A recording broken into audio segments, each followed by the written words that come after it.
दिउँसै रात पर्ने जग्गा चाहिँ हाम्रो है दार्जिलिङ। यहाँ देख्नु सक्नुहुन्छ तपाईँले, यो चाहिँ दिउँसै रात परेको यो। अहिले तपाईँले सीमा क्षेत्र पनि यहाँ छुट्टिन्छ अचम्म हिसाबले क्या। यो त अब मोबाइलबाट चाहिँ यतिको देखेको, अब फेस टु फेस हो भने चाहिँ तपाईँको 30-35 मिटरको भित्रमा नै केही देखिँदैन। यहाँ हेर्नुहोस् पछाडि हाम्रोमा चाहिँ रात परिसक्यो।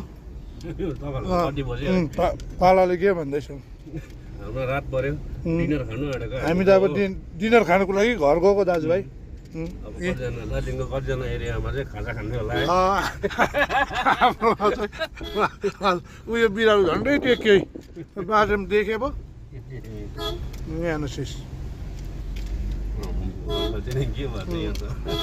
यो त घनघार गाडी आउँदैछ तर ऊ बल्ल देख्यो, बल्ल देख्नु भयो। रात पऱ्यो, हाम्रो त लाइट बालेर हिँड्दैछ। सिक्किमबाट बिचरा टर्च लाइट बालेर आउनुभएको छ उहाँहरू।